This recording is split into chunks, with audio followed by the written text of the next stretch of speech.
Alors, le webinaire qu'on voulait voir ensemble, c'était le sujet de la stack marketing B2B. On est dans une période un petit peu particulière qui est liée notamment au confinement et il y a pas mal de ces sujets-là. Il y a beaucoup de gens aujourd'hui qui se retrouvent dans une posture potentiellement d'urgence et qui se disent comment on peut faire quelque chose avec ce qu'on a dans un délai qui est raisonnable parce que finalement, on n'a pas 6 mois pour se transformer comme en temps normal et c'est un petit peu un contexte particulier. Et donc, comme je le disais, moi, pour ceux qui ne me connaissent pas, moi, je suis le fondateur de Markentive. Je suis aujourd'hui avec Bérénice. Tu veux dire un mot, Bérénice? Oui, très rapidement. Donc, on va vous parler de sujets sur lesquels j'ai eu l'occasion de travailler pour plusieurs de mes clients. Donc, je suis consultante chez Markentive en marketing et sales. Donc voilà, donc, je vais accompagner Christian sur ce sujet aujourd'hui. Cool. Et pour ceux qui ne connaissent pas Markentive, en 2 mots, Markentive aujourd'hui, on est arrivé, je crois, à 250 clients maintenant. On a accompagné 250 boîtes depuis 2012. On a plus de 100 clients sur HubSpot, mais on travaille aussi avec d'autres outils comme Salesforce, Eloqua et ce type de technologie-là. Il y a une quarantaine de personnes chez nous, une quinzaine de personnes sur la partie tech et développement et UX/UI. Et 25 consultants environ. On est leader en France sur ces technologies-là et on fait partie des gros players dans le monde avec des clients aujourd'hui dans toute l'Europe. On a un statut élite chez HubSpot et du coup, toutes les compétences qu'on va retrouver en interne chez nous sont assez variées. Tout ça, c'est des métiers. Donc, on va avoir des gens qui sont plutôt des spécialistes de l'acquisition sur du SEO ou du référencement payant. Et puis, on va avoir des gens comme Bérénice, par exemple, qui sont des consultants marketing, des consultants vente et des experts du coup, de la digitalisation de la chaîne de valeur marketing, vente et service client. Et notre valeur ajoutée, pour la remettre rapidement en parallèle, notre sujet à nous, c'est d'apporter de l'expertise sur 3 thématiques. Il y a un sujet de technologie, il y a un sujet de process et il y a un sujet humain. Donc, on n'est pas une agence, on n'est pas un intégrateur, on n'est pas un cabinet de conseil, on essaie d'être la meilleure synthèse de ces 3 sujets parce que finalement, nos thématiques à nous, que ce soit du marketing, de la vente et ce type de choses-là, sont et technologiques et méthodologiques et il y a des sujets opérationnels qui sont forts et il y a des sujets d'alignement, il y a des sujets de conduite du changement, il y a des sujets de formation, c'est complexe. Et donc, la meilleure proposition de valeur qu'on a retrouvée, c'était d'apporter du support autour des outils, donc de bien les connaître, de faire monter en compétence nos clients qui sont souvent des gens qui font ça pour la première fois, de s'équiper de ce type de techno et de ce type de méthode. Et puis tout ça apporte une forme de complexité versus dans le passé, on faisait une newsletter, la même pour tout le monde, et une campagne par trimestre, quelques campagnes par trimestre et 2 salons, c'était plutôt assez simple. Aujourd'hui, on commence à parler multicanal, on parle différemment à nos différents personas, on parle différemment à nos clients, on automatise des choses. Tout ça crée une forme de complexité, d'autant plus s'il y a un peu de turnover dans les boîtes, où on met en place des écosystèmes potentiellement complexes et on essaie d'organiser ça et c'est un des gros points d'orgue qu'on essaie de mettre en avant sur les projets qu'on mène. Et puis voilà, quelques clients, autant des grands comptes que des structures un peu plus petites, des startups, beaucoup de secteurs d'activité différents. On n'a pas de vertical, on n'est pas des experts des métiers des gens, mais on est plutôt là pour venir apporter notre savoir-faire sur la techno, sur le process et sur le métier. Je vais rentrer dans le vif du sujet, juste réintroduire rapidement le sujet du confinement et en quoi aujourd'hui, pour certaines entreprises, c'est une opportunité de mettre à profit ce temps-là. Et puis, on va parler notamment avec Bérénice sur quelque chose qui, pour nous, en termes de structuration, de colonne vertébrale finalement de la stack technique marketing, nous, on aime bien parler de CMS. Donc, CMS, c'est le website, Content Management System, le CRM et le Market Auto. Alors, on met le CRM ici, on vous expliquera pourquoi. Donc, ça, c'est un peu les 3 briques que nous, on aime bien mettre au cœur du sujet. On va parler aussi des apps complémentaires. Il y a pas mal de petites apps que vous utilisez très certainement ou que vous pensez acheter. On pourra en discuter potentiellement dans les commentaires ou dans les questions et puis on vous présentera ce que nous, on a l'habitude d'utiliser, de mettre en place. Il y a un sujet effectivement de valeur ajoutée en termes de connexion. Comment est-ce qu'on va essayer de faire interagir ces outils-là et en quoi c'est important. Et puis enfin, on essaiera de vous donner des clés aussi sur comment on peut faire ça en 4 semaines, sachant que ça paraît, pour certains d'entre vous, c'est peut-être trop, mais pour d'autres, ça paraît incroyablement rapide.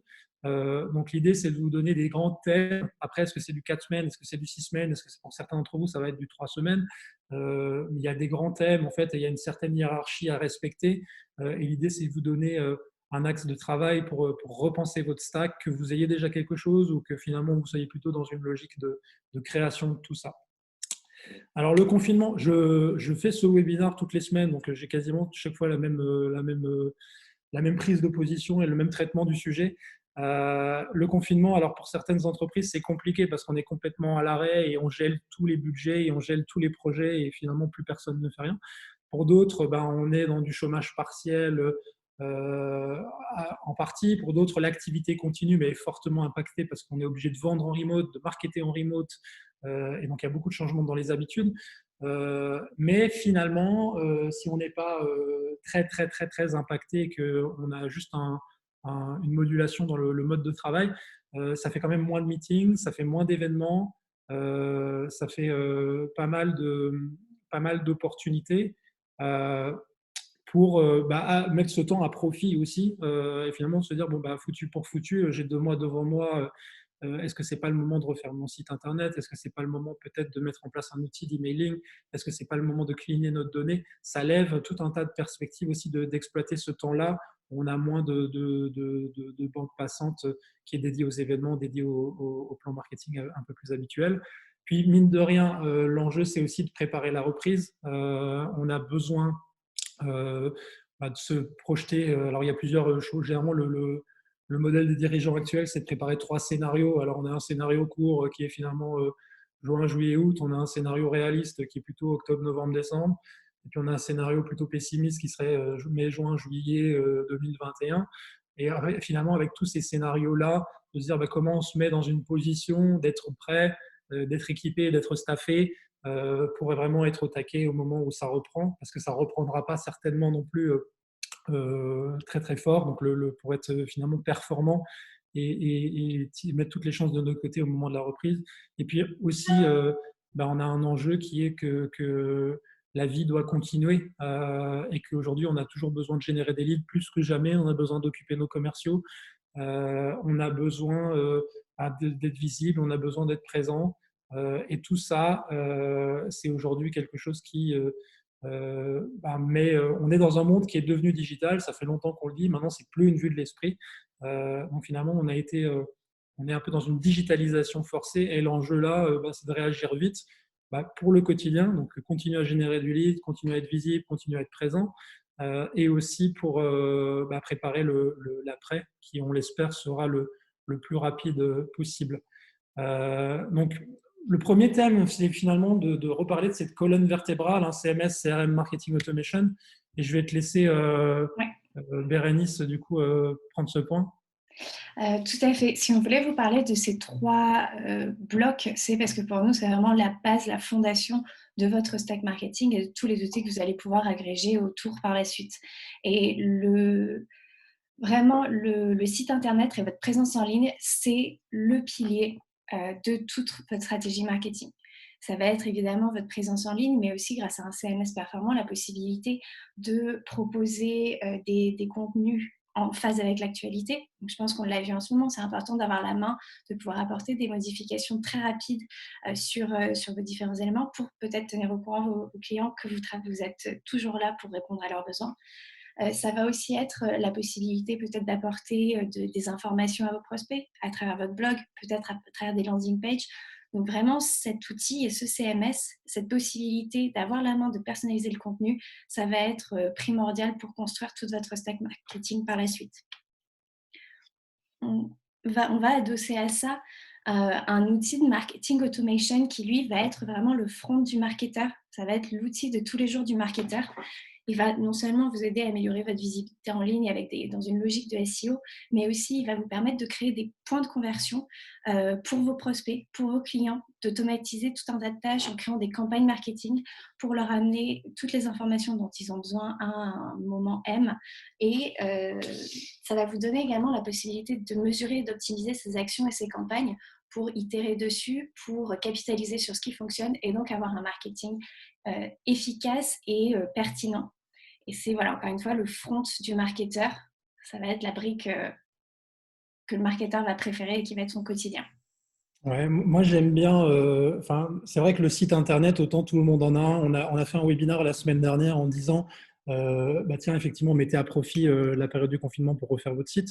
Et c'est un webinaire que je vous invite à regarder. Il est dans le centre de ressources et pour tous ceux que ça intéresse, n'hésitez pas à le visionner. C'était un webinaire qu'on avait fait avec Florine. C'est assez sympa. Euh, mais autant vous avez tous un site, un marketing automation, c'est vrai que vous en avez pas forcément. Et je trouve que le sujet, effectivement, d'avoir un outil qui permet et de faire du mail, et de faire de la landing page, et de connecter le site, et de récupérer les leads automatiquement, et d'automatiser le renvoi, bah, merci, on va bien prendre en compte votre demande, ne serait-ce que des choses simples. Ça permet aussi de mettre en place une tour de contrôle, finalement, marketing, là où parfois, bah, on a des gens qui ont l'outil d'emailing, l'outil de ci, l'outil de ça. Le fait d'avoir ça agrégé, notamment en B2B où ça s'y prête bien, c'est généralement un facteur clé de succès et aussi pour, comme le disait Bérénice, sur le pilotage de l'acquisition, d'avoir des tableaux de bord aussi qui permettent de vraiment suivre et savoir qu'est-ce qui marche, qu'est-ce qui ne marche pas et du coup d'être en posture de faire de l'amélioration continue aussi là-dessus. Et puis le troisième élément qu'on va avoir, ça va être le CRM. Donc, pourquoi le CRM? Parce que ça va être ce qui va vous permettre de regrouper toute votre donnée. Ça va être un partage d'informations entre les différents services et ça va être la donnée la plus actualisée sur vos prospects et clients. Ça va vous servir d'une part pour soutenir et simplifier l'automation avec cette donnée propre et normalisée, avec des campagnes, vous allez pouvoir construire des campagnes vraiment spécifiques et personnalisées en fonction des dernières interactions avec votre contact. Vous allez aussi avoir la possibilité de regrouper toutes les informations, que ce soit de vos sales, que ce soit de votre service client, mais aussi de tous les outils annexes pour vraiment avoir une vision complète et exhaustive de votre relation avec ce contact et pouvoir lui, encore une fois, lui apporter la bonne information et répondre à ses attentes à un certain moment. Donc, oui, exactement. Et puis le CRM, finalement, on pourrait se dire, bah, qu'est-ce qu'il fait là? On est en train de parler de stack marketing. Bah, généralement, le CRM, c'est là où on a la donnée client. Ça, c'est toujours un grand débat dans les entreprises. Il est de qualité variable. En fonction de la culture de la boîte, il est plus ou moins agile. Il est aussi plus ou moins à jour, plus ou moins utilisé, plus ou moins vieux. Des fois, on a des dizaines et des dizaines de milliers de contacts qui sont plus valides. Un jour, ils ont été achetés, mais on n'a jamais fait attention que ce soit mis à jour. Et on se retrouve avec un château de cartes de data qui est plus ou moins complète et plus ou moins correcte. Donc ça, c'est un problème parce que derrière, quand on veut faire une campagne, on veut réagir vite et aujourd'hui, vous voulez faire une campagne spécifique pour une offre promo Covid ou quelque chose de spécifique, bah, vous n'avez pas la donnée qui vous permet de le faire. Alors que finalement, l'avoir déjà sous la main, connecté à un outil qui permet d'engager, c'est aussi un facteur clé de succès et c'est pour ça qu'on le repositionne ici. J'ai deux questions que je vois arriver. Je vais les traiter directement maintenant parce que je trouve elles sont assez intéressantes. Il y a un sujet qui est effectivement sur l'effort d'acculturation, de formation et de setup.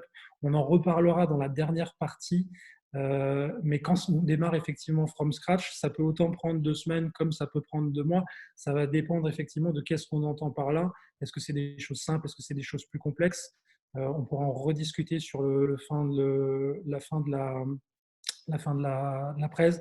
Et il y a un élément, effectivement, aussi une autre question sur la mise en place d'un scoring et comment impliquer le sales, le customer success, etc. dans le scoring. La vision qu'on en a nous habituellement, on en reparlera encore en dernière partie, mais c'est que le scoring, c'est souvent, et d'autant plus, c'est un exercice périlleux la première fois qu'on le fait, parce que le scoring, il est alimenté par le dataset. Et là, du coup, vu qu'on est sur le CRM, je me suis permis de prendre cette question-là. Le scoring, c'est généralement une espèce de pondération qui va être et sociale, socio-démo, donc le nom le poste de la personne, la taille de la boîte, le secteur d'activité, ce genre de choses-là, mais aussi du comportemental. Est venu sur notre site, a vu telle page, a téléchargé tel truc, a fait une demande de devis, a fait une demande à utiliser le simulateur sur le site, ce genre d'éléments-là. Les deux ensemble, derrière, nous donnent une note. Ce que nous, on aime faire, c'est pondérer plus dans le sens du socio-démo. Parce que le socio-démo, généralement, c'est plus intéressant de discuter avec un décideur et CEO qui a juste visité votre site une fois qu'un stagiaire qui a téléchargé tous vos livres blancs. Donc ça dépend après quelle est votre culture de ça et aussi où est-ce que où est-ce que vous pouvez aller pour alimenter des sales? Est-ce qu'il faut élargir les mailles du filet ou est-ce que finalement il faut que la crème de la crème? Ça dépend quelle est votre culture et votre organisation. Mais globalement, le scoring qu'on fait première semaine, généralement, il est jamais complètement bon parce que la data déjà n'est pas super bonne. Donc, il va certainement commencer à devenir pertinent à partir du mois 3, mois 4, mois 5. Et les gens, effectivement, qu'on doit faire intervenir là-dedans, c'est plutôt les sales. Parce que c'est eux qui savent, ça c'est un client idéal, parce que c'est le type de boîte, le taille de boîte, le bon type de problématique. Et là, ça veut dire aussi potentiellement pour vous de rajouter éventuellement aussi des propriétés marketing qui vont embaser de l'information qui est critique pour vous et qui vous permettent de scorer par-dessus. Donc, ça ne se fait pas en 5 minutes. L'idée, c'est d'avoir quelque chose de pragmatique, de logique et de documenté, de rester évolutif, mais de se donner du coup les moyens d'avoir jusqu'où aussi un marketing qui est connecté au CRM. Parce que si le dataset, avec tout ce qui se passe sur les clients, les variables, les propriétés, c'est complètement déconnecté, pas mis à jour, bah vous, votre scoring, vous avez beau avoir un super outil, ça ne fonctionnera pas, complètement. Et sur le contenu des mails, etc., on pourra en reparler un peu plus à la fin, Yannick.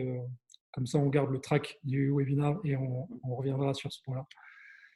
Mais finalement, cette question fait bien le lien avec le point qu'on voulait aborder juste après, qui va être l'implication des équipes.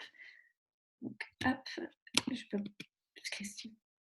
Bon, c'était après, mais c'est pas grave. Voilà, l'implication des équipes, il est important d'avoir un objectif clair et que chaque équipe prenne part à cette stratégie. Que ce soit votre partie développement, que ce soit votre partie marketing, mais aussi vos sales et votre service support qui a une connaissance client, puisque souvent ils passent quand même la majorité de leur temps en contact avec ses clients. La construction de la stratégie et de la stack marketing va se faire coordonner entre ces différentes personnes et avec un objectif commun qui doit être fixé dès le début.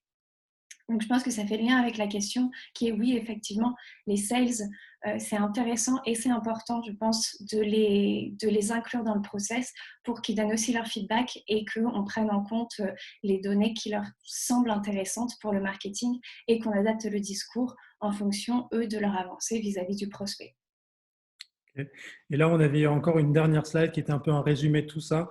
On ne va pas s'apesantir très très longtemps ici maintenant, mais effectivement, le marketing, c'est plein d'applications différentes. Il y a plein de technologies qui font ça. Vous pouvez avoir un CMS séparé, un marketing séparé, un CRM pardon, séparé, un outil de website séparé, un marketing automation, plein de petites briques effectivement pour gérer les landing pages, gérer les call to action, gérer le blog.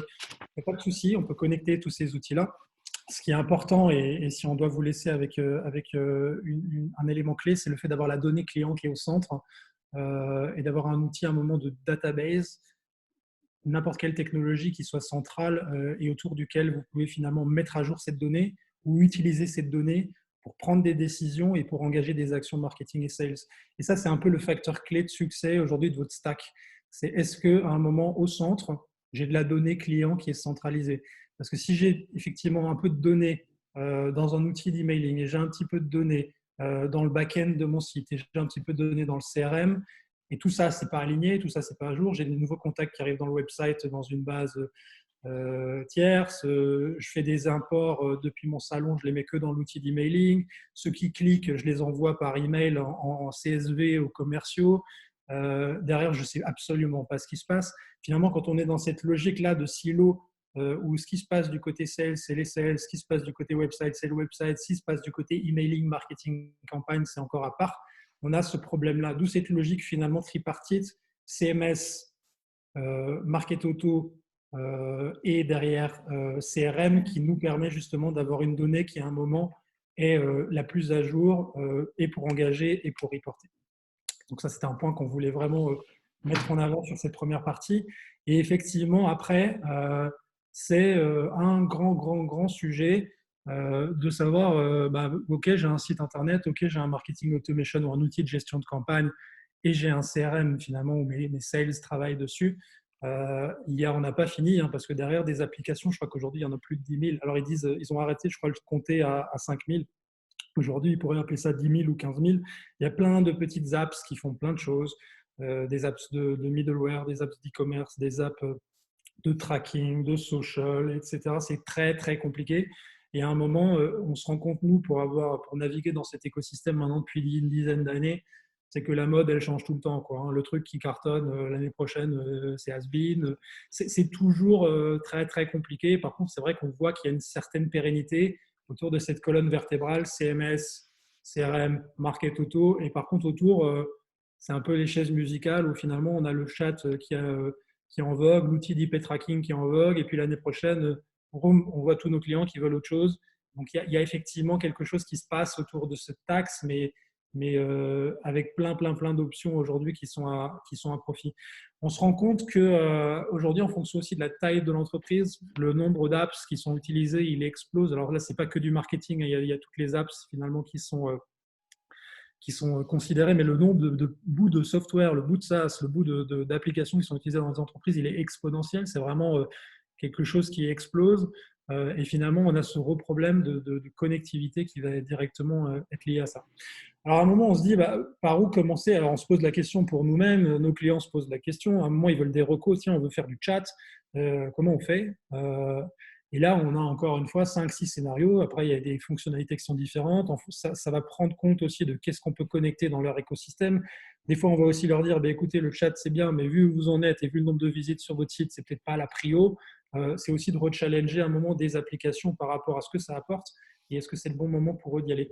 Et ce qu'on essaye de faire aussi, c'est du coup, généralement, c'est d'auditer l'écosystème qu'ils ont, de voir finalement aujourd'hui par rapport aux enjeux qu'ils ont en termes d'acquisition, de conversion, de feed, quel type d'initiative on pourrait lancer. Donc, on essaie de faire des workshops sur ces sujets-là. Et derrière, d'identifier par rapport à ce qu'ils ont, s'ils ont un gros Salesforce, s'ils ont un SAP, comment derrière on va brancher des choses.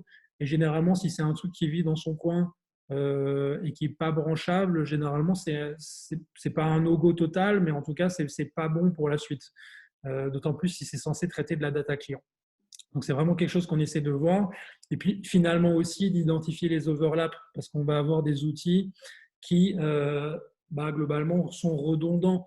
Je sais pas, moi, je vois des clients, des fois, ils ont un intercom, ils ont un drift et ils ont chat HubSpot et ça va un peu dans tous les sens, quoi.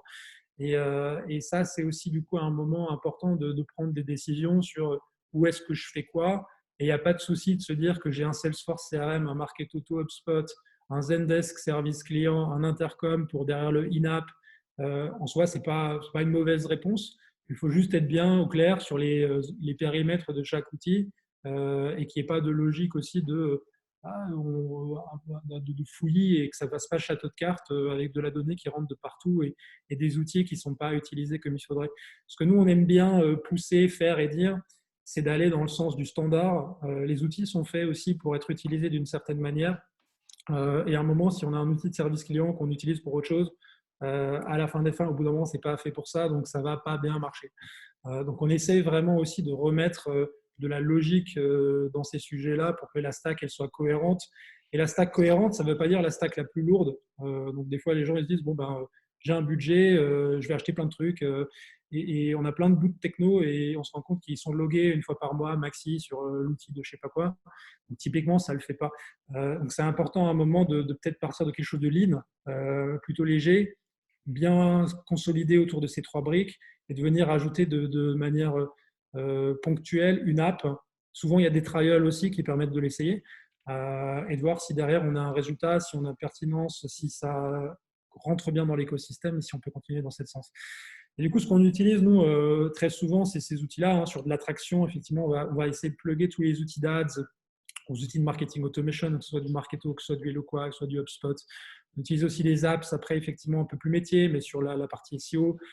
Sur la partie conversion, c'est là où je trouve qu'il y a le plus d'options et là où il y a beaucoup de paroles d'évangile qui s'opposent et en gros, le culte change tous les 3 mois de qu'est-ce qui fonctionne. Alors, c'est pareil sur les webinars aussi, les plateformes, à un moment, on a des gros chassés-croisés entre du Zoom, entre du JoinMe, entre du GoToWebinar, entre du Livestorm, entre tous ces technologies-là, à un moment, ça tourne vachement.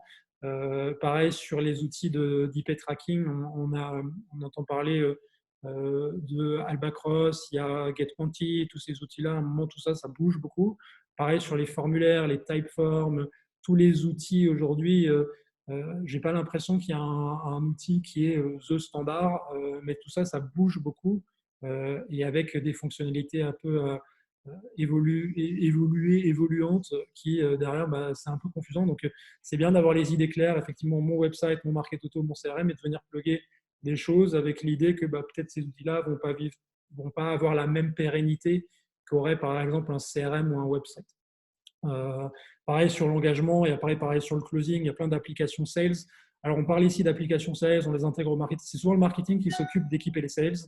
Donc ça c'est quelque chose aussi qu'on essaie de suivre pour faire en sorte qu'on se retrouve nous marketeurs à devenir un peu la DSI parfois Martech ou Sales Tech.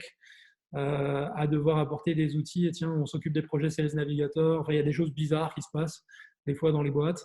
Et l'idée là, c'est aussi d'être force de proposition sur comment les sales peut devenir la continuité aussi du marketing dans cette logique-là. Après, il y a des outils d'e-light, de NPS, de service client, de satisfaction, de ticketing, tout ce qui va permettre de bien gérer l'expérience client dans son ensemble. Connecter les outils, on va parler rapido de ça. Ouais. On est bien conscient que voilà, une fois que tous ces outils ont été identifiés et ont été paramétrés, l'important c'est que, c'est ce qu'on disait, on retrouve toute la donnée et ils puissent tous interagir les uns avec les autres. Et c'est vraiment le plus gros challenge qu'on rencontre. Et je pense que ça doit être aussi pris en compte dès le choix de l'outil. Est-ce que c'est facile à connecter ou non? L'avantage qu'on a en utilisant, par exemple, nous, un HubSpot, c'est qu'on va avoir tout un tas d'intégrations qui vont intervenir sur les différentes étapes, on va dire, de notre funnel et sur que ce soit nos prospects, nos clients ou même nos simples visiteurs. Aujourd'hui, on a la chance d'avoir environ, avec HubSpot, 400 intégrations natives qui sont juste après. Voilà. Et récemment, donc depuis mars 2020, on a un nouveau middleware qui est une intégration native qui est PySync et donc qui va permettre de faire le lien nativement entre HubSpot et 55 nouvelles applications. Donc ces applications peuvent être vraiment sur la partie contenu, interaction, événements, webinaires, etc., mais aussi sur la partie sales avec la brique Customer Success, les appels, les interactions clients, etc. Et puis aussi, on peut avoir une partie vraiment e-commerce, comment on plug un e-commerce sur notre site et le tout redescend dans HubSpot. Donc vraiment, ça couvre quasiment tous les besoins. Et l'avantage qu'il y a ici, ça va être qu'en plus de ces intégrations natives, on a une API ouverte sur HubSpot qui va nous permettre de peut-être plugger des applications métiers plus spécifiques ou des applications dont vous vous servez au quotidien et qui n'ont pas d'intégration native. Donc là, par exemple, ça va être la stack marketing de Markentive, que je vais peut-être laisser Christian exposer. Ah, ton micro est coupé, je crois, Christian. Ah ouais, je suis désolé. L'idée, c'est une partie de la stack qui est présente chez nous et sur laquelle on travaille. Donc, ce que nous, on a chez nous finalement aujourd'hui, c'est qu'on a HubSpot, on l'utilise beaucoup. On l'utilise sur le marketing, on l'utilise sur le CRM, on l'utilise sur le service client. C'est un outil qui est assez présent chez nous. Ça pourrait être Salesforce, techniquement parlant. Salesforce, c'est aussi, on parlait des connexions effectivement entre Salesforce et HubSpot. Celle entre HubSpot et plein d'applications diverses et variées qui sont plutôt ces petites apps périphériques. Salesforce, c'est un peu la même logique. Salesforce, c'est un environnement aussi très connecté, AppExchange est très dynamique. Ce que nous, on aime beaucoup sur HubSpot, c'est que c'est facile à faire d'un point de vue technique. Parce que déjà, d'un point de vue métier, le marketing, c'est compliqué. Qu'est-ce qu'on dit, comment on le fait, à qui on parle, comment on le met en place et qui c'est qui produit tout ça. C'est déjà un sujet qui est généralement lourd. Si en plus, on doit commencer à faire du code compliqué pour venir connecter des choses, ça devient vite ingérable. L'avantage qu'on a avec HubSpot, c'est que c'est une plateforme qui a aujourd'hui, je crois, pas loin de 100 000 clients et que du coup, il y a plein de petites apps sympas qui se connectent en 2 clics. On teste, ça nous plaît, on garde, ça ne nous plaît pas, on arrête. Et puis, on peut changer, etc. Donc, on arrive dans une logique aussi à consommer de la techno facilement autour d'un écosystème qui est fiable et solide versus effectivement où on doit décider pendant 6 mois si on va prendre ce chat ou cet autre chat. Là, on est quand même sur un environnement beaucoup plus agile et c'est quelque chose que je trouve assez sympa. Et puis, tu avais quelques user stories rapidement, Béry. Yes. Alors ça, c'est en fait une user story qui est vraiment issue d'un de nos clients qui est spécialisé dans la création d'entreprises et la comptabilité pour des entrepreneurs. Donc très rapidement, un parcours client chez eux, ça va être une entrepreneuse qui cherche une solution pour créer son entreprise, qui fait ses différentes recherches et qui va finalement créer l'entreprise. Comment, par quelles étapes elle va passer et quels outils elle va utiliser et comment nous, finalement, ces outils, on les a construits pour en faire un parcours client unifié. Hop, juste la slide d'après. C'est bon. Pas de souci. Donc, dès le début, sur ces recherches, elle va tomber sur des articles potentiellement publiés sur le blog avec HubSpot de notre client qui va lui donner des infos sur sa création d'entreprise, etc. Par la suite, elle va faire sa vie sur les réseaux sociaux et voir une publicité ciblée de ce site de création d'entreprise, télécharger un contenu. Donc là, pour ce contenu, elle va arriver sur une landing page HubSpot, peut-être avec un Typeform qui est une application qui va vous permettre d'avoir des formulaires un peu plus dynamiques, peut-être sous forme de quiz ou de simulateur. Par la suite, elle va être invitée à un webinar, tout comme vous aujourd'hui, avec un lien Zoom, donc l'utilisation de Zoom, l'intégration de Zoom dans HubSpot. Là, elle va faire une demande de contact suite à l'envoi de ce replay. Et puis là, on va passer sur la partie commerciale, donc avec Salesforce, où un commercial va la contacter en utilisant une autre application qui sera Aircall. Elle va signer son contrat sur PandaDoc. Et l'idée, c'est que, encore une fois, toutes ces informations vont être réunies, que ce soit côté Salesforce ou côté HubSpot, on va avoir accès à une donnée exhaustive et on va pouvoir suivre toute l'activité de ce contact pour mieux comprendre son parcours d'achat, mieux interagir avec elle. Par la suite, si elle a un problème, elle va peut-être retéléphoner au commercial ou au service support, où là, on va avoir une intervention d'un logiciel de ticketing, donc comme disait Christian tout à l'heure, par exemple Zendesk. Et puis, finalement, on aura donc un client content. On aura la possibilité de revenir vers elle pour lui proposer peut-être d'autres services, d'autres solutions. Et donc, toutes ces infos vont aller s'agréger. Hop, slide d'après, en récapitulatif. On va avoir donc un partage d'informations entre le marketing, les sales et le support avec nos 3 grosses briques qui vont peut-être être HubSpot, Salesforce et Zendesk. Et ensuite, toutes nos briques annexes, tous nos outils vont nous permettre d'apporter de la donnée supplémentaire, d'offrir une meilleure expérience client et surtout peut-être de raccourcir le cycle de vente avec ces échanges d'informations qui sont si précieux et qui sont ce qu'on va chercher à mettre en place en créant une stack marketing complète. Micro coupé. Ouais, pardon. Ça refait aussi écho avec ce qu'on disait un peu plus tôt sur le fait que finalement, Typeform, autant, c'est pas très structurant pour le marketing. Ils peuvent prendre ça et la prochaine campagne complètement utiliser autre chose. Pareil, sur le webinar, ils peuvent demain switcher sur Livestorm parce que c'est un autre prix. Il y a plein finalement d'apps qui sont, je ne vais pas dire jetables, mais pas loin, et qui peuvent vraiment presque être testées sur une campagne, reprises, repas utilisées. Mais ce qui est vraiment très stable chez eux, c'est le CRM et le Market Auto, qui sont du coup Salesforce et HubSpot en l'occurrence, et qui sont vraiment du coup le fil rouge de la data, où on a tout ce qui se passe sur un client et on peut marketer en fonction de ça, et on vend en fonction de ce qui se passe en marketing, et tout ça est très très complet et très très fluide. Et c'est vraiment ce qu'on essaie nous de mettre en place, c'est d'avoir quelque chose qui est solide au cœur du système. Et juste de récupérer toute cette donnée. Pardon, excuse-moi, juste un tout petit truc.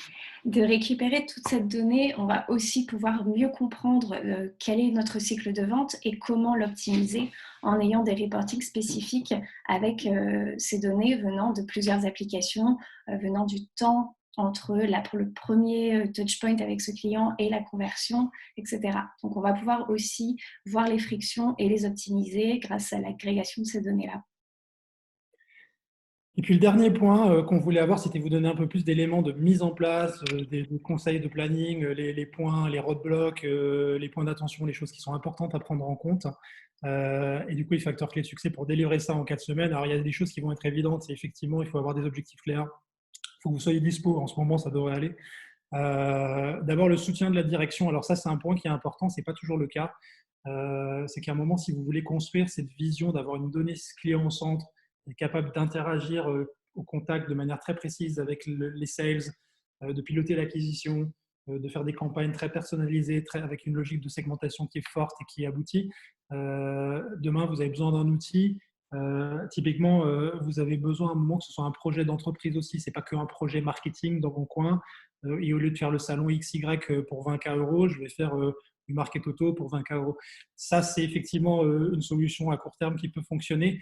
C'est important qu'à un moment, on comprenne cette logique-là, que les gens comprennent que si je ne remplis pas le CRM correctement, bah, le marketing derrière va faire des campagnes qui ne sont pas adaptées, que tout ça se soit vraiment très compris.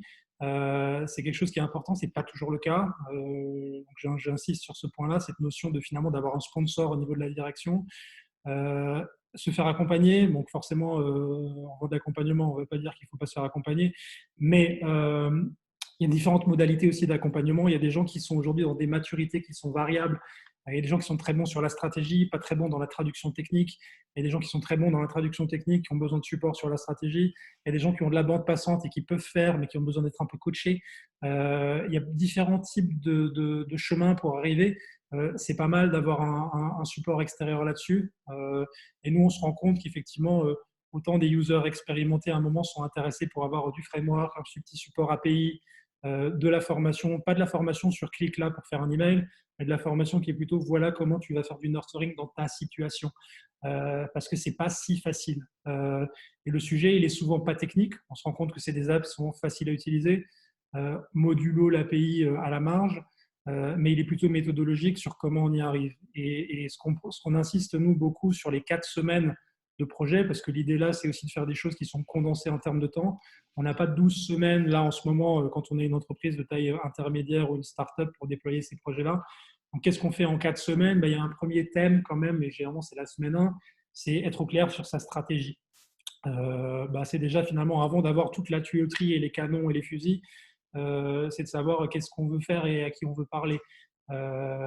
Qu'est-ce qu'on veut dire, à qui, comment, c'est quoi notre stratégie, c'est quoi notre priorité.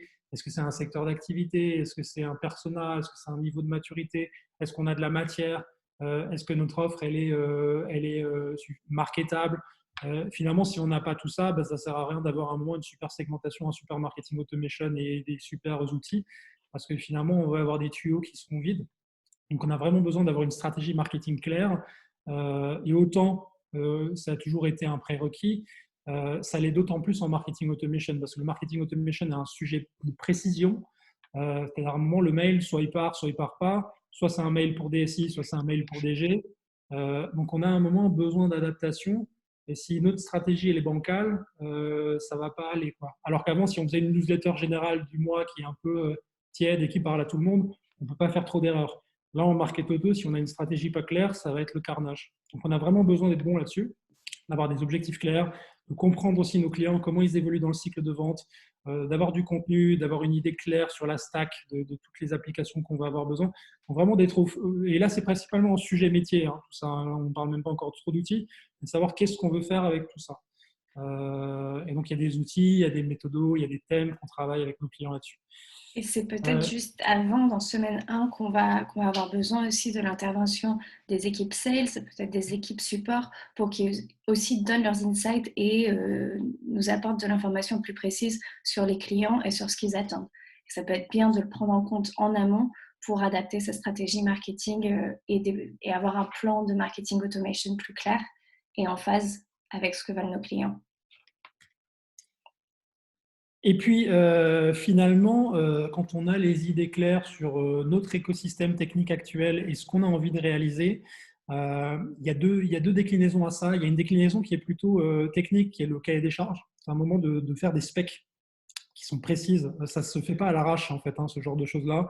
On a besoin à un moment d'avoir une idée du modèle de données, des paramètres, des conditions, des triggers, donc de finalement tout ce qui va se passer d'un point de vue tuyauterie et avec des on-off permanents pour être capable d'avoir un cahier des charges clair sur la gouvernance, sur le modèle de données, sur comment on va gérer la GDPR, tous ces sujets-là, c'est quand même sérieux. Et puis la traduction après de la stratégie, c'est plutôt le plan d'action, le plan d'activation, c'est comment finalement, ça y est, je vais avoir mon outil, mais la première semaine, qu'est-ce que je vais faire? Est-ce que je fais une campagne sur le sujet A, persona A, où je recycle ça? Est-ce que je fais un webinar? Est-ce que je fais une landing page en AdWords? Est-ce que je fais... Il y a plein de choses à faire. Les ressources sont systématiquement limitées. Donc, à un moment, d'avoir un plan d'action directement dans le prolongement de voilà le premier mois de ce qu'on va faire, c'est important. Et donc, cahier des charges, voilà, c'est tout ce qu'il faut pour mettre l'outil en place et le cœur du moteur entre le CRM, le website et finalement toutes ces autres applications. Hein, comment on fait ça? Et puis après, de vraiment définir les campagnes prioritaires. Tu veux ajouter quelque chose, Béré? Non, je pense que c'est clair. Ok. Donc, on a tout couvert.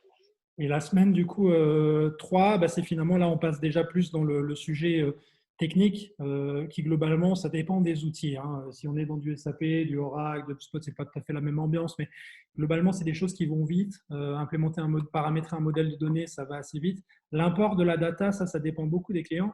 Il y a des clients qui vont vite là-dessus, il y a des clients qui ont de la donnée qui est, ouais, c'est pas bon, quoi. Donc là, il faut pas mal travailler. On utilise aussi des outils d'enrichissement parfois, et on utilise des outils pour valider ne serait-ce que déjà la validité de l'email. Il y a des choses comme Neverbounce, etc., qui permettent déjà de voir si on met 70 000 contacts qui sont dans ma base Ines CRM, etc., que je veux baser, finalement, il y en a déjà 20 qui ont des emails plus valides. Et sur les autres 50 000, il y en a 20 000 qu'on on n'a pas parlé depuis 2005. Donc, typiquement, il y a plein de manières après de prendre des décisions sur la donnée. Qu'est-ce qu'on garde, qu'est-ce qu'on jette, qu'est-ce qu'on réutilise, qu'est-ce qu'on prend comme parti pris en termes d'import du legacy, donc de la vieille donnée. Donc ça, c'est quelque chose, effectivement, qu'on va, qu'on va revoir. Et l'import de la donnée, c'est assez variable en fonction des clients, mais sur les petits datasets, ça va vite et on implique les commerciaux aussi. Bah, tiens, prends tes 100 contacts et mets-les au carré, ça va vite. Mais si chacun, effectivement, a beaucoup de données, ça peut être plus compliqué. Il y a aussi un petit peu de création dans le setup technique ici, de paramétrer les outils pour qu'ils soient bien branchés, qu'ils soient bien brandés aussi. Hein. Donc, que le site soit traqué, que les formulaires soient remplacés, qu'on ait les gabarits d'emailing, de landing page, les forms, etc., qui soient bien mis en place pour qu'on puisse travailler. Et puis de connecter les applications tierces, si on peut les utiliser et qu'on en a besoin assez rapidement dès le départ. Donc ça, c'est un point qui est important. Et puis la dernière étape qu'il ne faut pas négliger, c'est souvent la formation. Souvent, il faut se dire que tous les gens, ils ont besoin d'être chez eux dans ces sujets-là de technologie. Ils ont besoin d'avoir un outil qu'ils arrivent à comprendre, et un outil dans lequel ils sont capables de... Nous, le point clé souvent qu'on a en termes de formation, c'est que les gens soient capables de dérouler leur cas d'usage. Donc, il y a des entreprises qui font du webinar, il y en a qui font de l'événement physique, il y en a qui font que de l'AdWords, il y en a qui font du social ads, du LinkedIn ads, il y en a qui font du blog à gogo. C'est quoi tout cette stack finalement qui marche bien pour vous et sur laquelle vous avez travaillé jusqu'à présent, et que tout ça, vous soyez capable de le faire dans votre écosystème augmenté et sans friction aucune. Donc ça, c'est vraiment le point important. Donc on essaie de faire ça en amont sur les objectifs en semaine 1, c'est de lister ces cas d'usage-là, penser ça au moment du cahier des charges et au moment du paramétrage, pour que quand on arrive en semaine 4 sur de la formation, vous soyez capable de dérouler vos cas d'usage à vous. Donc ça, c'est un point qui est critique, je trouve, en termes de succès. Puis après, monitorer l'adoption de tout ça, quoi.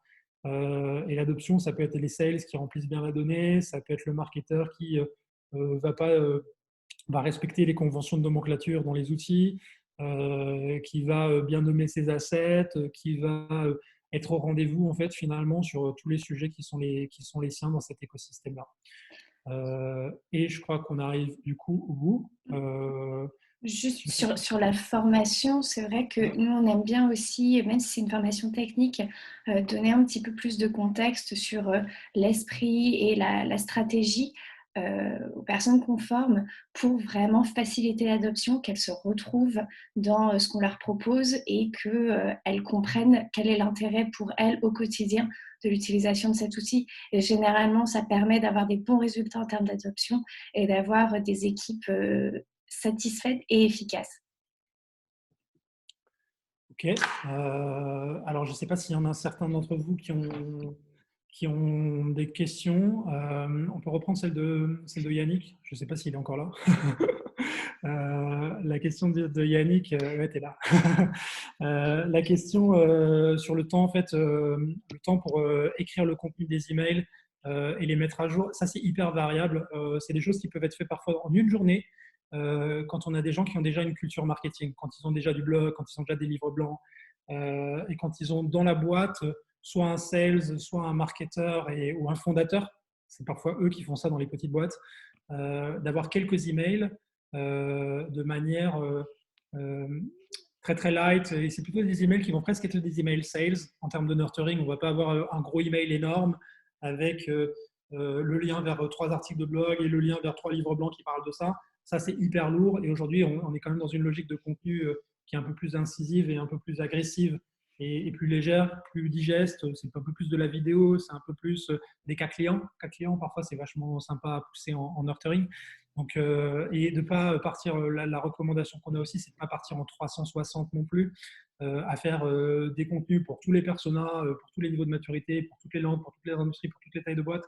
Typiquement, c'est un gouffre à argent et à temps. Et généralement, c'est tous les clients qu'on connaît qui font ça ou les boîtes qu'on croise, ça ne marche pas, quoi, hein. Donc, c'est un moment, on n'est pas payé à la sueur et parfois, on en a qui ont des perfs hyper élevés avec 3-4 mails parce qu'à un moment, ils ont vraiment nailé, vraiment compris qui était leur persona, qu'est-ce qu'il fallait dire, qu'est-ce qu'il fallait vendre et ça, vous les trouvez. Et finalement, l'enjeu du marketing, il est là. Et il n'est pas de se rassurer en se disant on a fait plein d'emails, plein de blogs, on a bien bossé, quoi. Donc, on est en train de shifter de cette logique quantitative à une logique qui est un peu plus grosse, où l'enjeu n'est pas finalement de tapisser tous les murs du salon, mais finalement vraiment d'être là où il faut, au moment où il le faut. Et donc ça, c'est important. Et comme je te dis, donc ça peut être en une semaine, ça peut être en 3 jours. Il n'y a pas vraiment de règles. Ça dépend. Si ça se trouve, vous avez 2 mails qui vont répondre à toutes vos problématiques en termes de nurturing par rapport à ça, quoi. Comment adapter cette stratégie à une petite entreprise? Ce qu'on parle là est plutôt adapté aux petites entreprises. Après, ça dépend ce que veut dire petite. Si on est typiquement, j'ai envie de dire, moins de 5, c'est un peu surdimensionné de travailler comme ça. Ou alors, on peut utiliser un HubSpot, par exemple, HubSpot gratuit ou HubSpot Starter. C'est des outils qui ne sont pas très chers, qui permettent déjà d'avoir de la donnée, suivre un peu le pipe, les affaires, de faire quelques emails one-off simples. Ça permet de démarrer dans cette logique-là. Donc, je recommande généralement cette solution-là. Il y a beaucoup d'aides en ligne pour le faire vous-même. Donc, typiquement, ça peut être un bon levier pour démarrer. Ouais, bah, vous utilisez HubSpot gratuit, bah, je pense que c'est un bon move parce que ça vous permet de démarrer en fait sur ça. Le moment où après vous touchez les limites de l'outil sera toujours le temps de passer sur une version au-dessus. On peut faire déjà pas mal de choses, de pousser quelques mails, si vous prenez HubSpot Starter. Mais ce qui est important, c'est d'avoir des priorités, quoi. Essayez pas de vouloir tout faire comme les grands. Faites ce qui est adapté pour vous. Et parfois, on a des équipes marketing avec une personne toute seule qui performe mieux qu'une équipe de 12 personnes dans un grand groupe, hein. Je veux dire, ça, c'est tous les jours qu'on voit ça. Donc, ayez pas de complexe par rapport à ça. On peut faire beaucoup de choses aujourd'hui avec la techno. On peut envoyer des mails, on peut automatiser, hein. On a vraiment capacité avec des outils comme Salesforce, HubSpot, vraiment d'être super efficace et productif. Merci Olivia. Merci. L'application liée à HubSpot pour les landing pages. Alors nous, on utilise les landing pages souvent natives d'HubSpot. Pourquoi on fait ça? Parce qu'elles ont un tracking qui est, moi, je trouve hyper différenciant, c'est qu'elles intègrent nativement le tracking qui va être de savoir d'où est-ce que vient mon lead. Pour avoir vécu, moi, l'arrivée de ces sujets-là depuis maintenant une dizaine d'années, la landing page à l'époque, bah, il fallait la faire sur une techno. Après, on mettait ça dans de l'Excel, on faisait du retraitement UTM, on allait dans Google Analytics, on y passait une demi-heure pour paramétrer le truc, on l'envoyait par email, on la mettait sur LinkedIn, on la mettait sur notre site internet, etc. Et on était parti pour une journée de souffrance. Aujourd'hui, typiquement, une landing page HubSpot, à partir du moment où vous avez le gabarit, vous la clonez, vous mettez la proposition de valeur, parle à un commercial, télécharge mon livre blanc, inscris-toi à mon webinaire, etc., etc. Vous la diffusez en 360 et vous récupérez la source automatiquement, que ce soit du SEO, que ce soit du social ads, que ce soit du LinkedIn, que ce soit de l'AdWords, que ce soit telle ou telle campagne AdWords. Tout ça, ça remonte directement dans l'instance. Vous savez ce qui marche, vous savez ce qui ne marche pas, et la prochaine fois, vous ferez mieux. Donc ça marche vraiment bien. Et après, il y en a d'autres qui utilisent des unbounce, j'en entends parler. Il y en a qui utilisent des typeforms, il y en a qui utilisent, je ne sais pas si Thibaut, vous avez d'autres outils de landing page complémentaires qui se plug à HubSpot. Généralement, le natif est très bien, mais On se sert à 95% du natif, parce qu'on n'est pas limité en termes de design, on peut y intégrer directement les formulaires HubSpot, et comme tu le disais, tout le tracking automatisé. Donc on n'a pas spécialement de raison de passer sur un autre outil, surtout que maintenant, les landing pages, on peut les éditer en drag and drop, donc plus besoin de développeurs pour des changements quotidiens. Donc ça fait bien le boulot en fait. On n'a pas besoin de passer via du Unbound ou des choses comme ça, sauf quand c'est déjà en place chez des clients, et dans ce cas-là, on les plug. Mais sinon, on pousse les landing pages HubSpot directement. ok. D'autant plus qu'on peut utiliser sur une landing page HubSpot, et donc avec tout ce tracking, quand même des typeforms ou des choses comme ça pour avoir une expérience un petit peu différenciante. C'est ce qu'on disait tout à l'heure, que ce soit des simulateurs, des quiz, des choses comme ça. Ça s'intègre très bien sur la landing page HubSpot. Donc, on préfère rester dans l'environnement natif.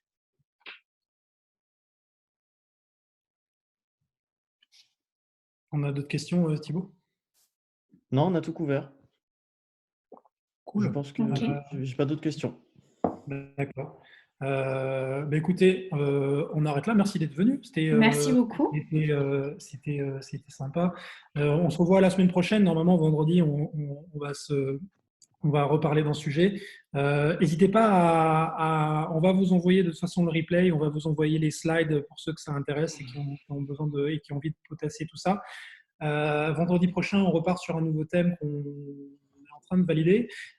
Et on a le webinaire de la semaine dernière aussi qui est dispo, celui-là sur le CMS, et mettre en place son site internet, refondre son site internet dans cette période, que je trouve hyper sympa aussi. Donc, n'hésitez pas à nous demander tout ça. Si vous avez des questions, on est là. Et puis, moi, je vous dis bon week-end et puis à la semaine prochaine. À bientôt. Au revoir. Merci beaucoup. Bon courage, bon week-end. Merci Xavier. Salut. Merci.